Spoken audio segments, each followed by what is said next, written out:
el camino de la real búsqueda. Dice así: dadle a los hombres de búsqueda clara y honesta la luz de las palabras claras sin confusión. A los más sabios que el sabio, dejadlos allí con sus oscuras creencias y no enfrentéis con ellos discusión. Os daré a conocer 3 clases de hombre en vuestro planeta. Los primeros, los que están por debajo, son solamente los creyentes dormidos y dominados por su religión. Los que están de segundos, los intermedios, que siempre dudan y sistematizan en figuras la luz de la verdad. Los que están por encima de estos, reflejan la luz de la verdad, son los que viven al futuro y tienen respuestas coherentes a los asuntos que los afligen. Así, los que están arriba son los sabios prudentes. Los intermedios se convierten en mediocres y los que están abajo son los necios e ignorantes que llevan peligrosamente a otros a su infernal abismo de ignorancia y fanatismo.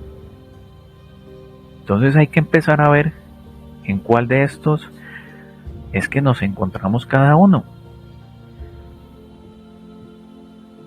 Dice así entonces: dadle a los hombres de búsqueda clara y honesta la luz de las palabras claras sin confusión. A los más sabios que el sabio, dejadlos allí con sus oscuras creencias. Y no enfrentéis con ellos discusión. Mucho a veces nos cuestionamos qué hacer cuando alguien viene y sí, nos busca amedrentar de alguna manera solo por el simple hecho de que conocemos la verdad o defendemos la verdad, profesamos la verdad, vivimos en la verdad, ¿cierto? Y aquí nos empiezan a dar ya la clave como introducción. Dejadlos allí con sus oscuras creencias y no enfrentéis con ellos discusión. Eso es como cuando a Jesús lo querían confrontar y no entraba en contienda con ellos. Un ejemplo es como cuando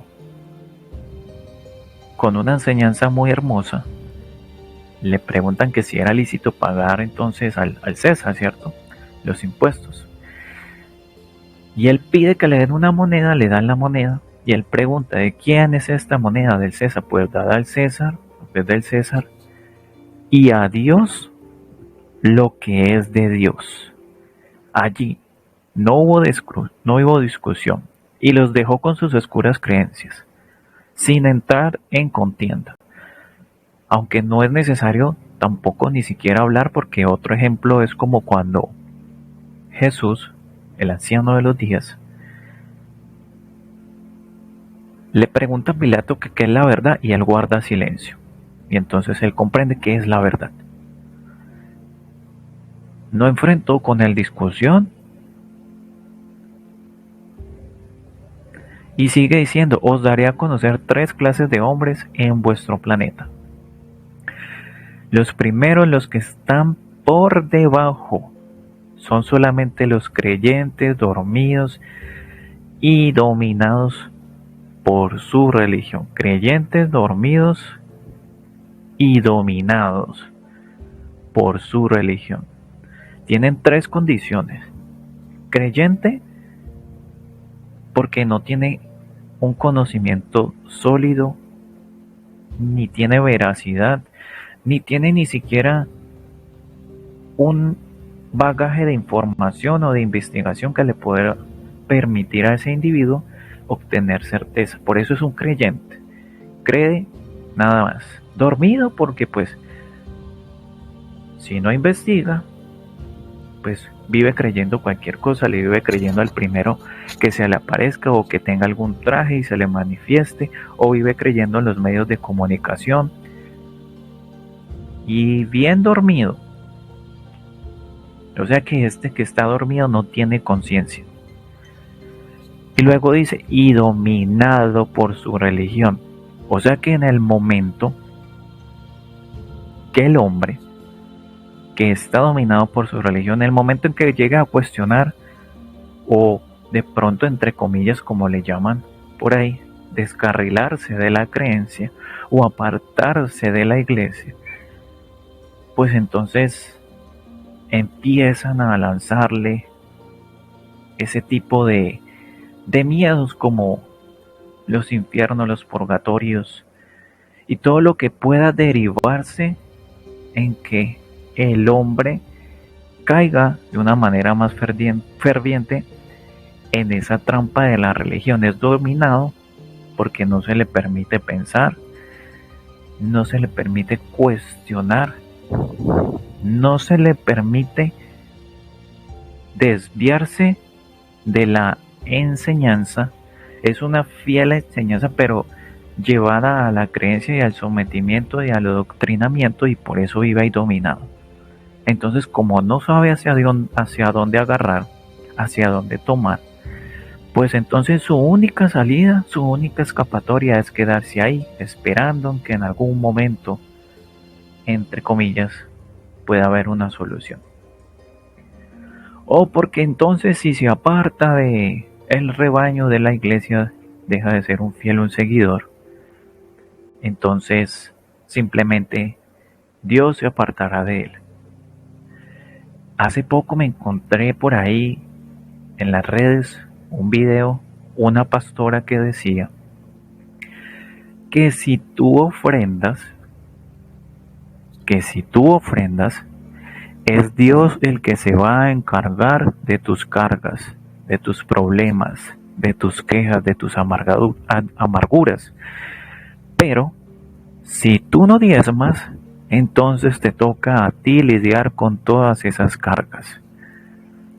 Eso es una medida de adoctrinamiento, eso es una medida de sometimiento, de infundirle miedo al hombre.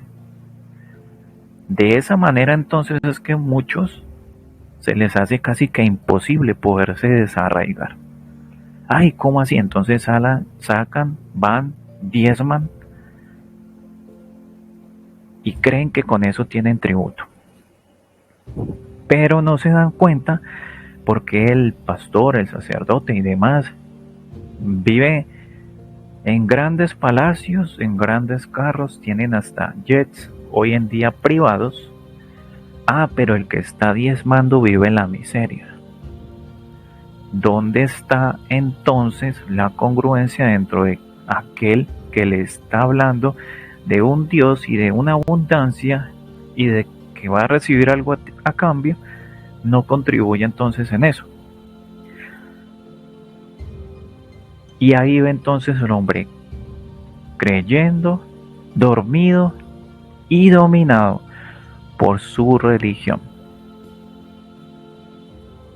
Sigue diciendo este código de la lógica. Los que están de segundos, los intermedios, que siempre dudan y sistematizan en figuras la luz de la verdad. Dudan y sistematizan la luz de la verdad. Entonces, en este punto nos encontramos a los, digamos que podríamos decir, los un poco tosudos, cerrados. Tiene que ver un poco con las vestiduras insensatas, porque dice que siempre dudan y sistematizan en figura la luz de la verdad. Los grandes pensadores de este mundo, ¿no? Los grandes dialécticos como Marx, Nietzsche, Engels y bueno, Darwin, que siempre dudaban y sistematizaban en figuras la luz de la verdad. O Stephen Hawking también entra allí en medio de esos individuos, pero no podríamos simplemente tener como referente a esos individuos, sino que en el momento en que nosotros dudamos y sistematizamos, también entramos ahí. En figuras la luz de la verdad. O sea que tiene que ser algo palpable. Un ejemplo, si al hombre le hablan de Dios, ay sí, yo voy a orar o voy a hablar con él todos los fines de semana. Yo voy fielmente hasta 2 o 3 días a la semana. Entonces no lo saca del templo, no lo saca de aquella casa, aquel templo de ladrillo, y entonces empieza a sistematizar en una figura terrenal la luz de la verdad del Padre Eterno. En una estatuilla, porque resulta que, no sé si habrán visto por ahí, que hay mucha gente que las tipo de estatuillas, de estampillas, a veces hasta derraman sangre por los ojos o de pronto se apareció la Virgen en la pared, apareció por allá en una nube, entonces lo llaman milagro. Por ahí hay una película llamada Peka, es una película hindú. Ahí muestran un panorama en el cual colocan una roca en medio como de un parque, algo así. Y entonces las personas esa piedra la adornan de alguna manera y las personas que van pasando por ahí empiezan a ofrendar, a dejar dinero ahí, empiezan a dejar dinero ahí. Eso es una muestra de eso, de precisamente que sistematizan en figuras la luz de la verdad. Y no existía, la pusieron allí. O sea que el mismo hombre es el que endiosa las figuras por la falta de comprensión de lo que es el Padre Eterno. Las endiosan, las empotran, las plastifican y bueno, qué cantidad de cosas que le hacen a este tipo de figurillas para que asimismo puedan seguir adoradas. Están de segundo los intermedios que siempre dudan y sistematizan. Si dice que siempre dudan es porque no tienen la más mínima intención de conocer la verdad y mucho menos que alguien la conozca. Claro, es que, ¿para qué? Porque la verdad es relativa, Dios no existe y entonces un montón de filosofías que empiezan a generar simplemente dudas, a nublar la mente, a dividir, porque dividen y vencerán. La tercera parte entonces de este código de la lógica nos dice así: los que están por encima de estos, oído, antes de continuar, si están por encima no es que sean superiores, que sean, mejor dicho, mayores. No, cuando están por encima es porque tienen la siguiente condición espiritual. Reflejan la luz de la verdad. Son los que viven al futuro y tienen respuestas coherentes a los asuntos que los afligen. Reflejan la luz de la verdad. Si dice que reflejan es porque la están viviendo, es porque la sientes, porque la contiene, es porque ya saben dónde está y es en el corazón. Refleja la luz de la verdad. Y recuerden que Juan nos dice que en el principio era el verbo era con Dios, en él estaba la vida y la vida era la luz de los hombres, o sea que vive para resplandecer el corazón de los demás, para hacer la luz de otros, darle esperanza, darles vida, alentarlos, tender la mano. Reflejan esa luz del Padre, que es vida. Y más aún, dice que es una verdad. Son los que viven al futuro. O sea que conocen que dentro de estos acontecimientos, que aunque el panorama se muestra desolador, si dice que viven al futuro es porque tienen un conocimiento de que la vida se va a preservar a pesar de que haya una tercera guerra mundial. O sea que conocen un plan, la profecía. Y como la conocen, dice claramente aquí, tienen respuestas coherentes. Coherentes. Nuevo cielo y nueva tierra. Los niños crecerán en la verdad. Alegría por doquier.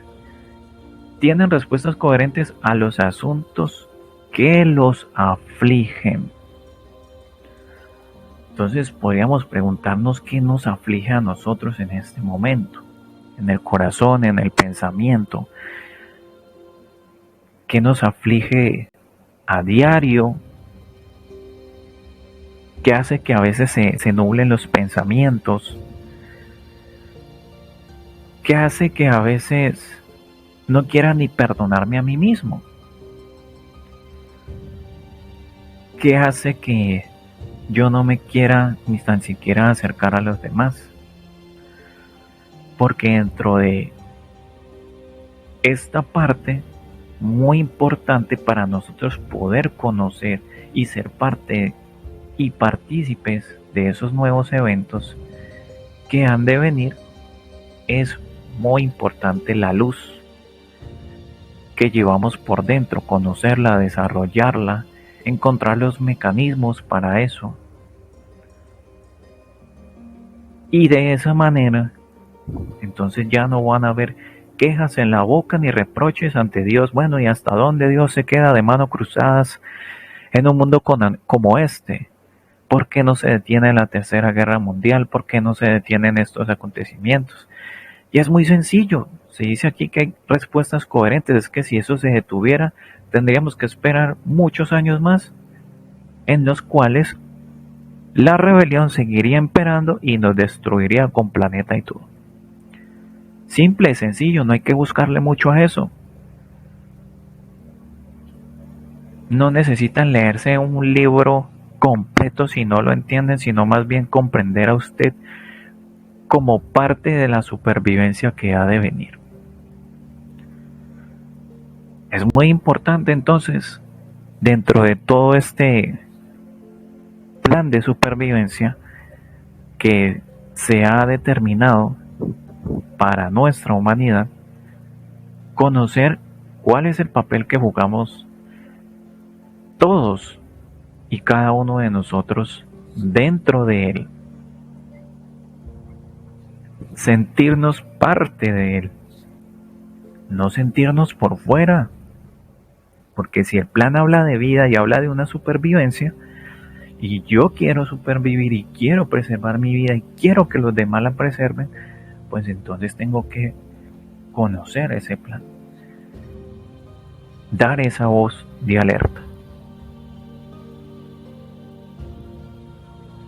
Entonces aquí nos aparece lo siguiente: así los que están arriba son los sabios prudentes. Allí es donde tenemos que estar nosotros, sabios y prudentes, no salir de pronto como un caballo desbocado. No, sabio y prudente, o sea que necesitamos conocimiento. ¿De qué? De la luz. ¿De qué más? De conocer las tinieblas. Solo ahí es donde tenemos la capacidad de poder discernir hacia dónde nos vamos a conducir nosotros y cómo el plan de la supervivencia, de la profecía, nos enseña a nosotros esa labor, ese designio. Luego aparece, los intermedios se convierten en mediocres. Esos ahí ya no tienen respuesta. Ya hablamos de ellos. Y los que están abajo son los necios e ignorantes que llevan peligrosamente a su infernal abismo de ignorancia y fanatismo. Dice que es algo muy peligroso. A esos que solo les gusta debatir, confrontar, discutir, de los que si tú los invitas a que vean un ejemplo fuera de la Biblia, que investiguen, no se salen de ahí. Eso es fanatismo, porque están cegados, están dormidos. Eso es muy peligroso. No se inclinan a seguir investigando, lo único que se aferran es a eso. Y mucho menos pues si se conocen a sí mismos. Y eso es algo muy peligroso. El fanatismo es un veneno muy peligroso que mata, quebranta y doblega el espíritu. Es muy importante romper ese fanatismo para que en algún momento pues no llevemos a nadie a conducirse por el camino que no se debe, en este caso de tinieblas, de confusión, de miedos, de infiernos, de purgatorios y todo lo que pueda acarrear esa parte. Entonces el descifrado nos dice lo siguiente: todas las condiciones del fin del mundo, oído, todas las condiciones del fin del mundo, el final de los tiempos, identifican a quienes reflejan la luz de la verdad,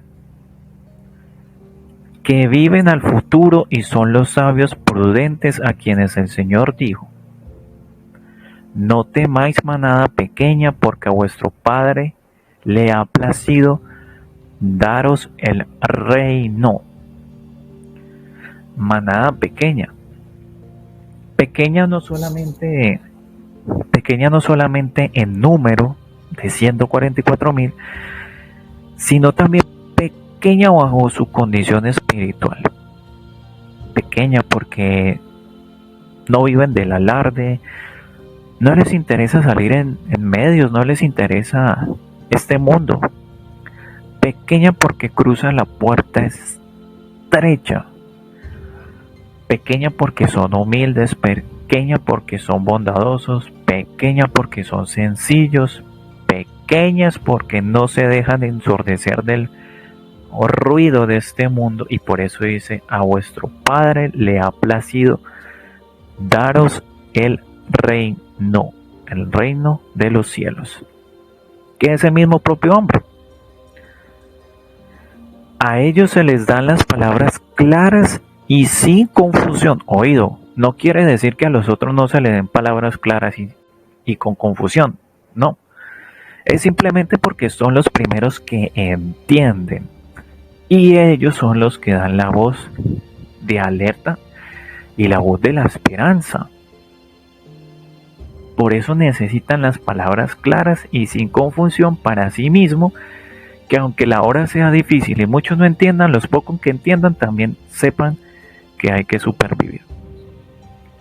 A los demás se les deja allí, oído, a los demás se les deja allí con sus oscuras creencias.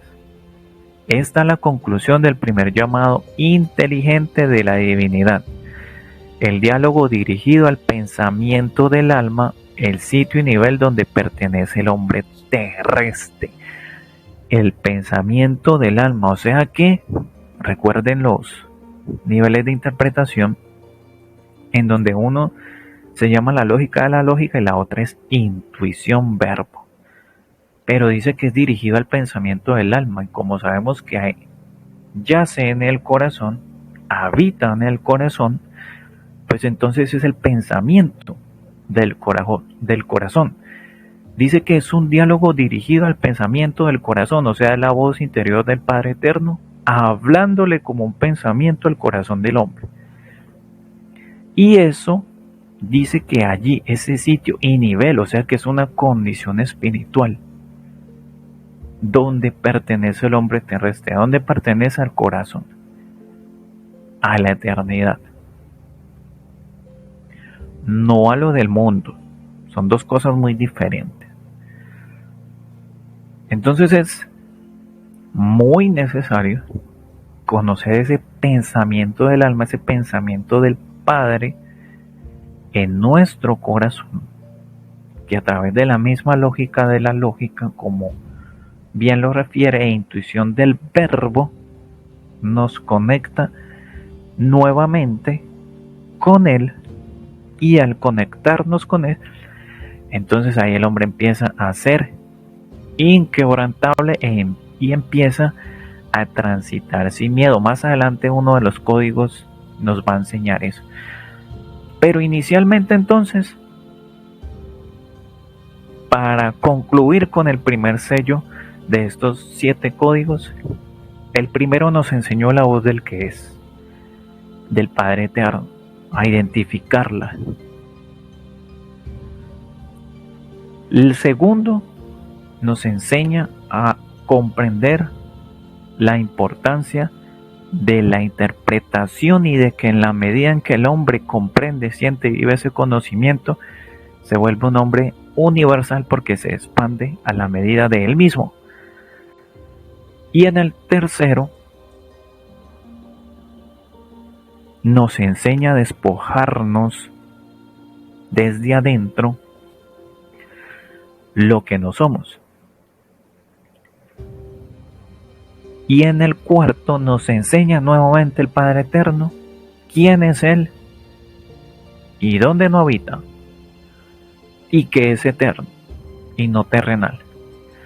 Y en el quinto nos habla de la preparación de ese conocimiento para que el hombre sepa que debe dar luz y verdad gracias a su búsqueda que ha tenido. Y en el sexto nos habla del error, de la razón y falsa comprensión, que para poder romper eso, el eje central en ese código está el amor, porque nos dice claramente la lógica que nos han dado por ley el amor y la comprensión. Entonces, para dejar a un lado el error y la falsa comprensión, hay que llenarnos de amor. Y solo con el amor, que es la clave, se rompe todo eso. Y ya en el camino de la real búsqueda, después de conocer al Padre y todo lo que acabo de mencionar, ya en entonces vamos a empezar a comprender. Y empieza a hacer clic dentro de nosotros. Es que el camino es porque es que yo soy un sano buscador de la verdad y quiero vivir en ella y siento vivir en ella y pienso en ella y camino con ella y veo con ella. Y se empieza a sellar eso en el corazón. Y el sello de estos primeros 7 nos dice que reinician al hombre en la luz. Reinicia. Pero no quiere decir que a partir de ahorita ya somos plenamente luz y no hay nada que hacer y ya no tengo nada que arrepentirme. No, hay que seguir trabajando. Apenas es un inicio. Apenas es un pulsar del Padre Eterno en el corazón de cada uno de nosotros. El llamado a la acción es entonces reiniciarnos para caminar en la luz. Despojarnos de las viejas envolturas que solo han traído desconcierto, ruinas y miserableza de espíritu, y empezar a encaminarnos por la verdad. Pero recuerden que lo importante siempre es por dentro. Si no está por dentro, entonces se vuelven simplemente en palabrería hueca, en vanas palabras. Así que lo importante es vivirla para sí mismo manifestarla como ley de hoy, mañana y siempre en el camino de la real búsqueda que tiene cada uno de los hombres que pisamos este planeta.